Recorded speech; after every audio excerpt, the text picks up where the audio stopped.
Baruchim Abayim, welcome everyone to a special presentation hosted by Chazaq in honor of the new book, the new Sefer, The Darkness and the Dawn, published by ArtScroll.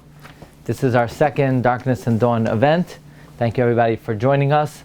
This book was released upon the occasion of the Shloshim of my revered grandfather, Chazaq Harav Mordechai Leib Glatstein, who endured and lived through all the years of darkness, through the Holocaust, and emerged with unwavering, unbending, ironclad, towering faith in HaKadosh Baruch Hu, and he was an inspiration and a source of strength and support and encouragement to anybody who encountered him or had the privilege to meet him. May this book be an aliyah to his neshama, Began Eden Tehei Menuchasai. This special event is hosted by our dear friends at Chazaq. I want to thank Rav Ilan Meirav, Rabbi Aniv Meirav. I want to thank my good friend Rabbi, and whatever you could do to support this worthy organization.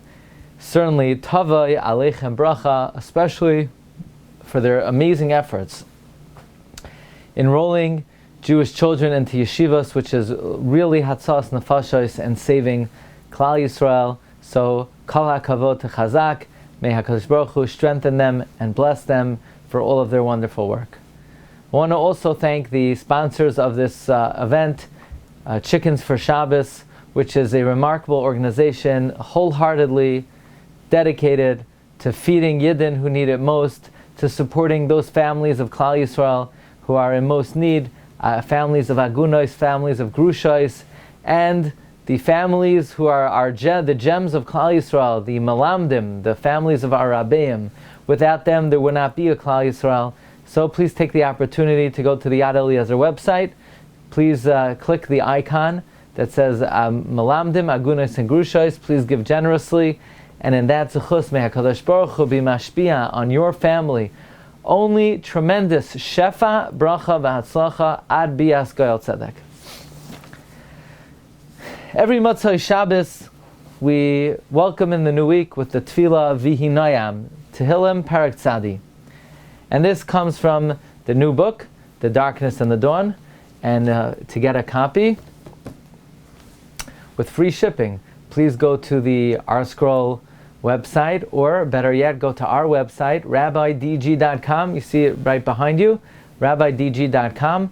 And I'm going to give you a special promo code, and you could get free shipping, Rabbi DG, and you could have it in your house. You need to have this for Tisha B'Av. There's a lot of very important reading material about the Holocaust and related subjects of Kinos and Eicha. So take advantage of that opportunity. Every Motzei Shabbos we usher in the new week, Vihinayam, Hashem Elokeinu Aleinu. We say, may the pleasantness of our God be upon us. Umase Yadeinu Kainenu Aleu, and our handiwork, may Hashem affirm. Umase Yadeinu Kainenu, may He affirm our handiwork. Two questions here. Number one, why speak about our handiwork so many times? Why the emphasis, the work of our hands? It could just say, Umaseinu Kainenu Aleinu. Why the work of our hands? Now, this chapter in Tehillim was first recited by Aaron HaKohen. And in Parsha Shmini, the pasuk says, "Vayisa Aaron es yadav." Aaron lifted up his hands, Elohim vayivarchem, vayerdu me'asois hachatos v'ha'oila v'hashlamim vayavay Moshe v'Aaron el oyel moyed vayetzu vayivarchu esa'am. So they gave the Klal Yisrael two brachos. And Rashi explains the first bracha on Parak Chav pasuk Chav Beis is referring to Birchas Kohanim. With, by the way, that's another seemingly unnecessary emphasis on the hands. Why do Kohanim bless the people with their hands? There's something holy about the hands of the Kohanim? What exactly is the Kedusha associated with the hands of the Kohanim? And then Rashi identifies the second bracha that Aaron gave. Rashi says the bracha was Vihinoyam Hashem Elokeinu Aleinu Umase Yadeinu Kainenu Aleinu Umase Yadeinu Kaineneo. So the Tefillah Vihinayam is specifically referring to the Shechina resting upon the Beis Hamikdash. Klal Yisrael, Rashi says, were embarrassed that Hashem Shechina was not on the Mishkan, and they called out to Moshe Rabbeinu. We went to such trouble to construct the Mishkan, to demonstrate that Hashem forgave us for the Egel, and now Hashem is not coming and resting here. Our efforts have been in vain. They were afraid they had not been forgiven for the Egel, and therefore Aaron HaKoyen David V'hinayam Hashem Elokeinu Aleinu U'masei Yadeinu Kainena Aleinu U'masei Yadeinu Kaineneu. Aaron HaKoyen David for the return of the Shekhinah. So we see that there is a specific connection between V'hinayam and the Mishkan and the Beis Hamikdash. Interestingly, Masechta Menachos on Daf Nun Gimel tells us that a Yedid, a friend, the son of a Yedid, the son of a friend, he will come and build a Yedid, he will build a friend for the Yedid, for the friend, in the portion of the Yedid, in the portion of the friend, and the Yedidim, the friends, will gain kapara, atonement. What does this refer to? Who exactly is the Yedid? The Yedid, says the Gemara, is Shloimai. He's called Yedidya, like the Pasuk says in Shmuel. Vayishlach biyad Nasan hanavi vayikra Shema Yedidya. He is the son of the Yedid, namely Avraham Avinu, who is called Yedid, as the Navi says, Ma li Yedidi babayis. He will build the Beis Hamikdash, which is called the Yedid, as the Pasuk says, Ma Yedidais Mishkanai Secha, and Tehillim Pei Dalet. He will build it for the Yedid. The Yedid, the friend, is God, like it says, Ashira na lididi. He will build it in the portion of Eretz Yisrael that belongs to the Yedid, namely Binyamin. Binyamin is called the Yedid, Levinyamin Amar, Yedid Hashem, Yishkai Navetach Alav. And Klal Yisrael are the Yedidim who will gain atonement, as the Pasuk says, Nasati es Yedidos Nafshi Bekaf Oyeveha. Amazingly, we know that Shlomo HaMelech had a number of names. When do we ever refer to him as Yedidya? Only in reference to the Beis Hamikdash. Avraham Avinu had many names. When do we refer to him as Yedid? Only in reference to the Beis Hamikdash.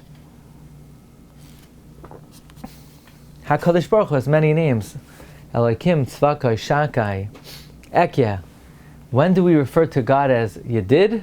Only in reference to the Beis Hamikdash. What is the Beis Hamikdash called? Yedid. Everything connected to this entity called Mikdash is referred to as Yedid. Why refer to everything associated with the Beis Hamikdash as Yedid?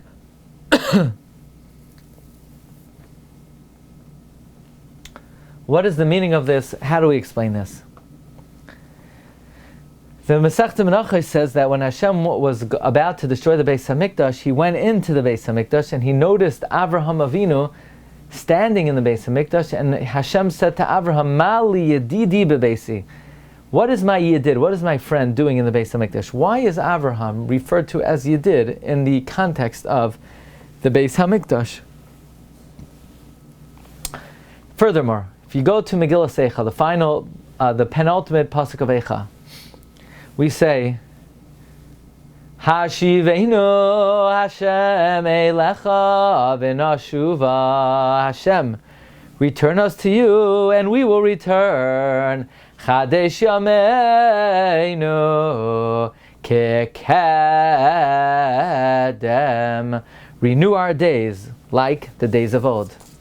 What does this refer to? Renew our days as the days of old. The simple interpretation is bring us back to the good old days when the Beis Hamikdash stood. However, the Medrash interprets this pasuk differently. The Medrash interprets this pasuk that Hashem should bring us back to the days of Adam HaRishon in Gan Eden, like the pasuk says, Vayegaresh es ha'adam, vayashkein mikedem leGan Eden. So here it is, we're saying Eicha. Eicha is lamenting the Beis Hamikdash. And one would have assumed that the Eicha would end with the tefillah to return to the Beis Hamikdash, but instead we say, no, Ribbon Hashem, return us to the time of Adam HaRishon in Gan Eden. What does Adam HaRishon in Gan Eden got to do with Churban Beis Hamikdash? Now, after Adam and Chava sinned by eating from the forbidden fruit, Hashem chased them out of Gan Eden. Hashem was not happy with this, and he lamented their banishment. Vayikra Hashem el ha'adam vayomer loi, Ayeka, where are you? Says the Medrash, the word Ayeka has the same letters as the word Eicha.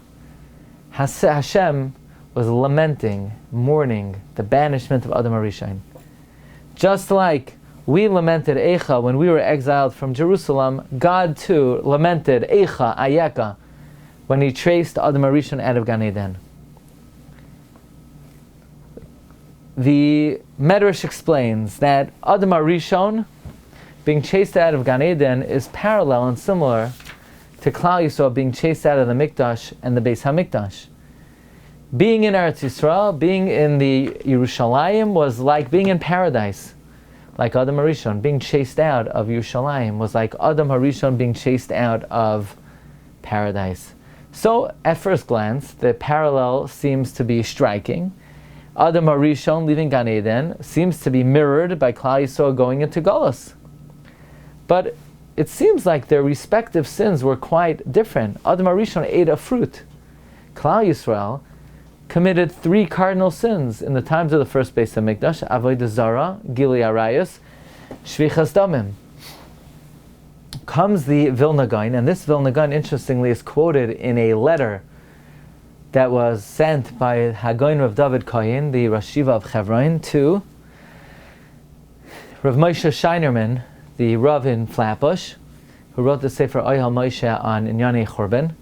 And Rav David Kohen cites a Gra who says that Adam HaRishon did in fact violate the 3 cardinal sins, and he also explains how Adam HaRishon gained atonement for these cardinal sins.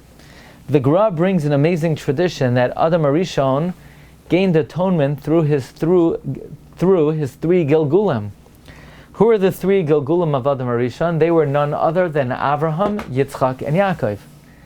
Now, the Gra does not explain how Adam HaRishon violated the 3 cardinal sins, but he does explain how he gained atonement for them. Adam HaRishon sinned with Avodah Zarah, and therefore, Avodah Zarah, it says in Devarim, Psilei Eloi Heihen, Eloi Heihem Tisrafun Be'esh, Avodah Zarah gets thrown in fire. Avram Avinu, who gained atonement for the sin of Adam HaRishon for serving Avodah Zarah, was thrown into a fire. Well, Yitzchak Avinu gained atonement for Gilui Arayos. Arayos begins with the eyes, and Yitzchak was blinded. Yaakov gained atonement for Adam HaRishon's Ritzicha. Yaakov Avinu went into Golus. Golus is an atonement for Shvichas Damim. Now, the Gra does not explain how, in fact, Adam HaRishon violated the 3 cardinal sins, but he explains how he gained atonement for it. The Maharal similarly explains how Adam gained atonement for the 3 cardinal sins. And the Maharal says Avram Avinu was Masakin Gilui Arayos. As the Gemara says in Bava Basra, Avram Avinu was even on a higher level than Eov. Eov said, Bris karati le'enai uma es boinein al basula. Eov says, I sealed a covenant with my eyes, I will not gaze at a basula. But a woman in his own family, perhaps he would gaze at. But Avram Avinu was even on a higher madrega. He was on the madrega of Hine no yadati ki isha yifas mare'at. Avram Avinu's extreme purity in guarding his eyes gained him atonement for Gilui Arayos. Yitzchak Avinu, being brought as a carbon, gained atonement for Avodah Zarah. Yaakov Avinu gained atonement for Shvichas Damim. So the first Beis Hamikdash, the Maharal says, which was built in the merit of the Avos, gained atonement through the lifetime of the Avos. So the Maharal and the Gra are both presenting this very novel idea that Adam HaRishon gained atonement and did in fact violate the 3 cardinal sins, and they were atoned through the Avos. But how did Adam HaRishon violate the 3 cardinal sins? So with this we come to an amazing shla. And if you want to know where the shla is, you can look in the end notes of this piece. It's in Devarim, Ois Tesvav. Namely, even though the Torah just mentions that Adam HaRishon ate from the fruit, nevertheless, that eating of the fruit contained all 3 major sins. The Gemara in Sanhedrin says Adam HaRishon was a heretic. He was an apikoros. Now that certainly cannot be taken at face value.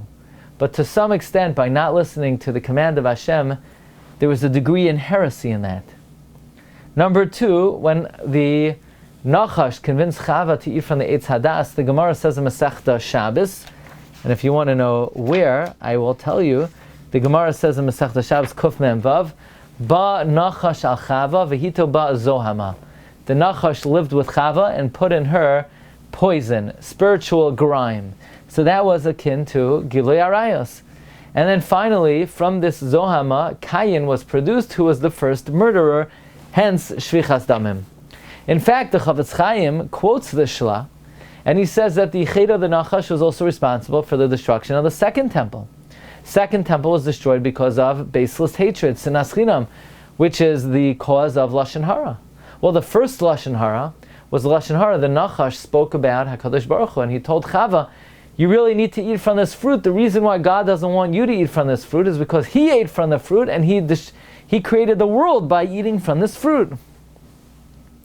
When Hashem expelled Adam and Chava, then from Gan Eden, He lamented Ayeka, Eicha, the same way Hashem lamented Eicha, and we lamented Eicha when we were chased out of Yushalayim, because the sins are parallel, and the situation is parallel.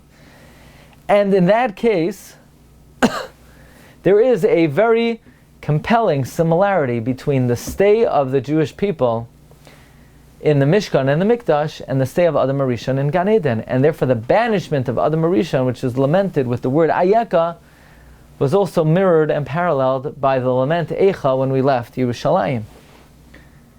Now when the Mishkan was finally completed, the Torah says, Vayihi biyoim kalois Moshe lahakim es Mishkan.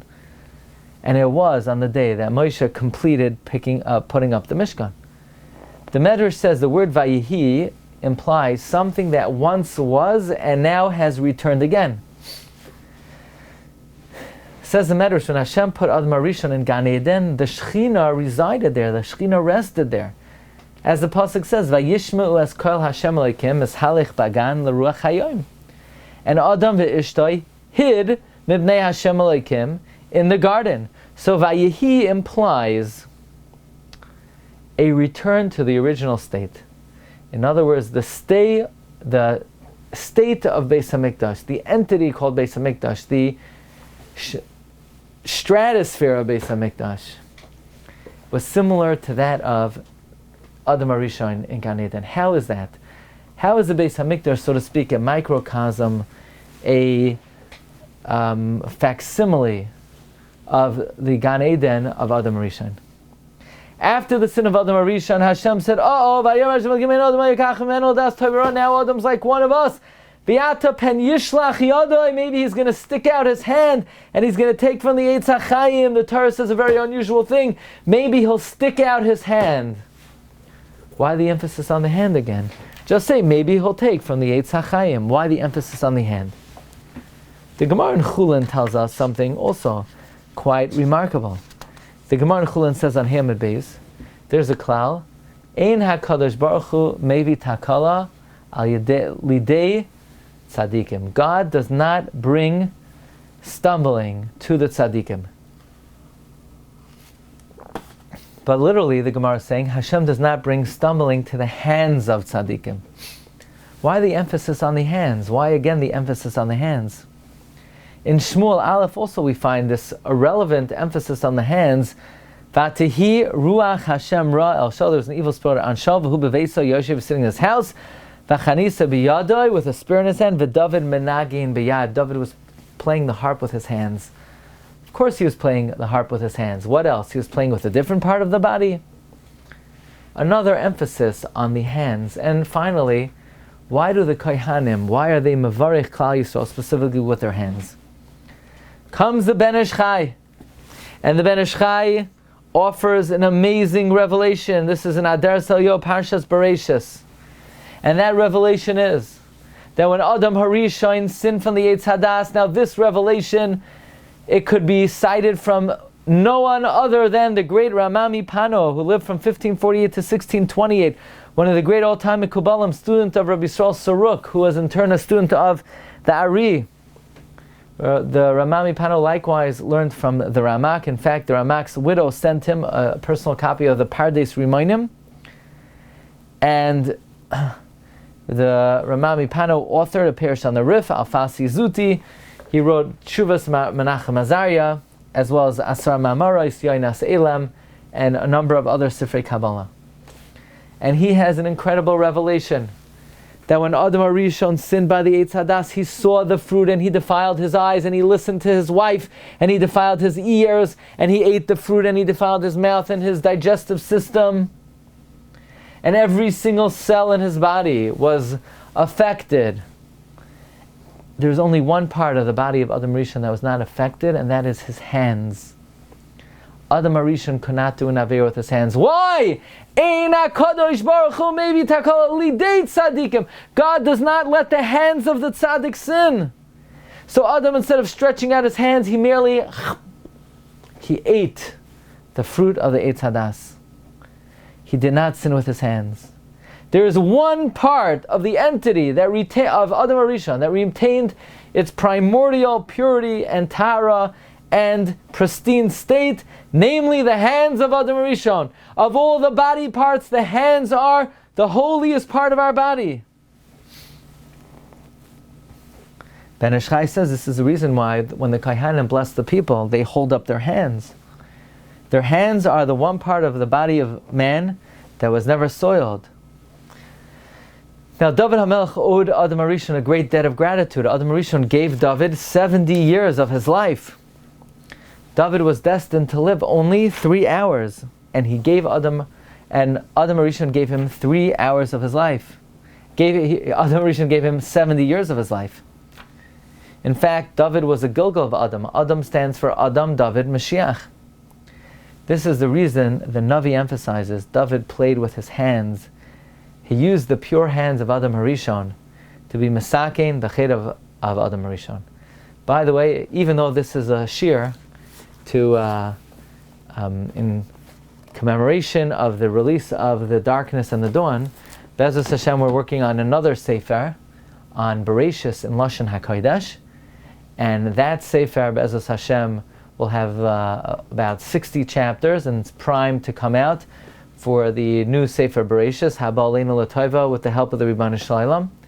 And I'm working on a chapter on Bereshis, the different parts of Adam HaRishon that were unsullied by the original sin. The hands, the windpipe, the sense of smell, and the luzbone, which never derived benefit from the sin of Adam HaRishon. Now, let's talk about the Beis Hamikdash, because if there's one part of the human body that was never sullied by the sin of Adam HaRishon, it's the hands.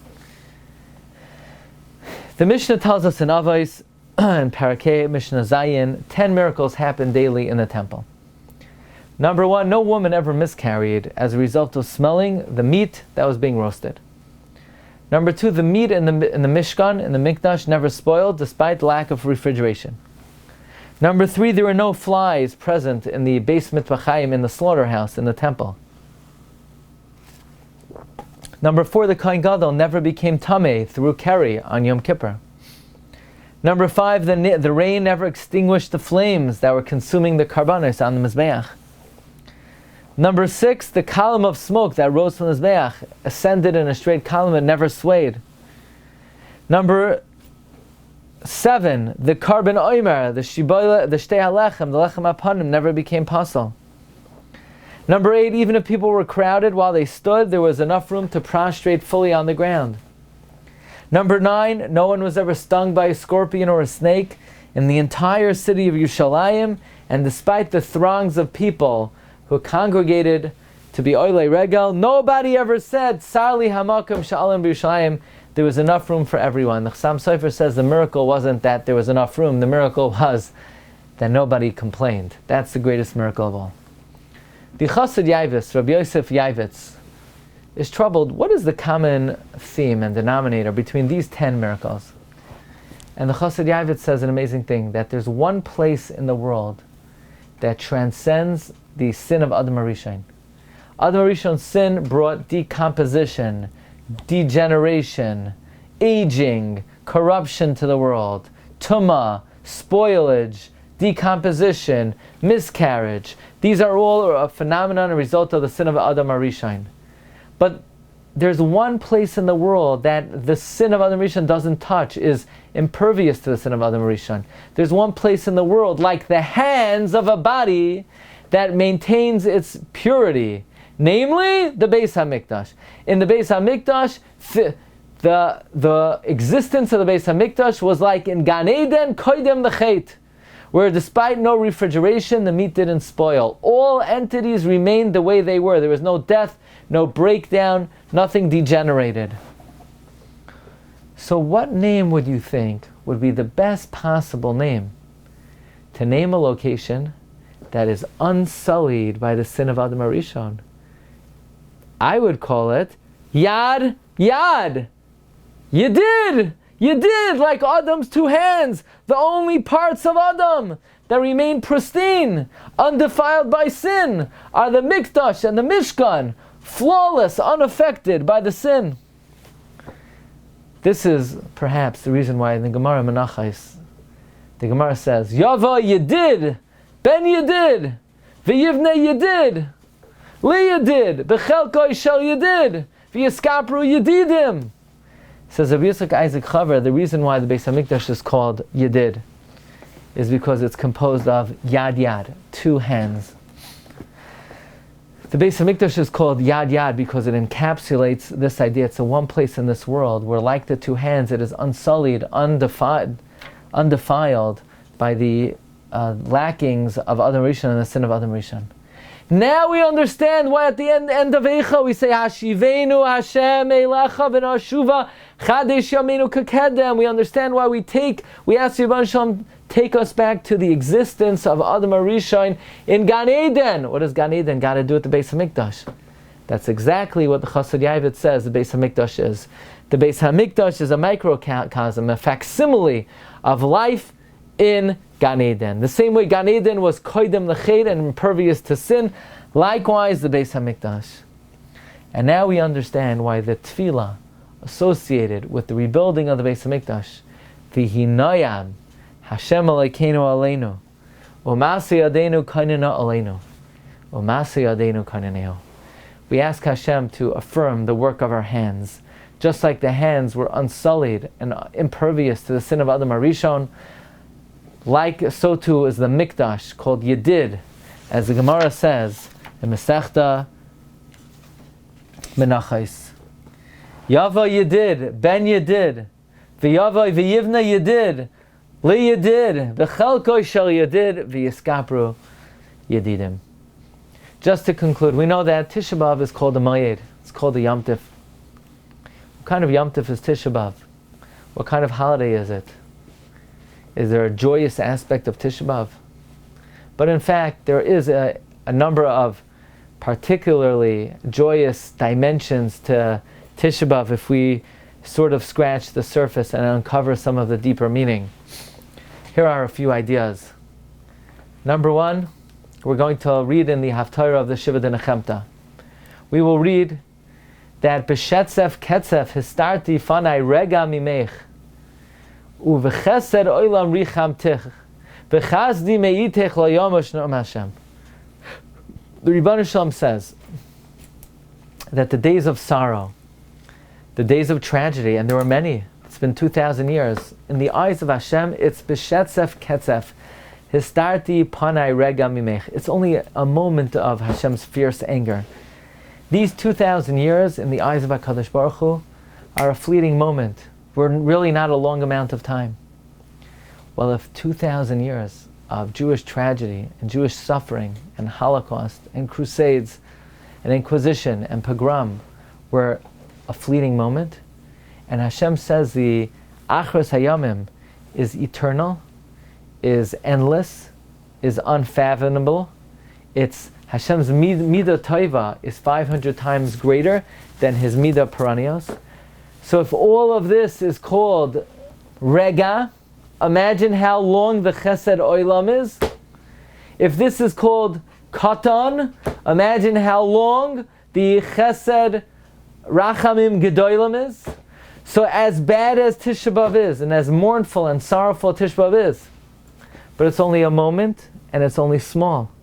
Let's extrapolate based on this scale how great the Achros Hayomim is, how long it is, its magnitude. And this, by looking at Tisha B'Av in this slide, it will give us a tremendous glimpse of the incredible proportions of the Achros Hayomim.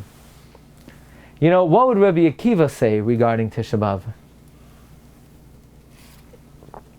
When Rabbi Akiva saw the success of Rome,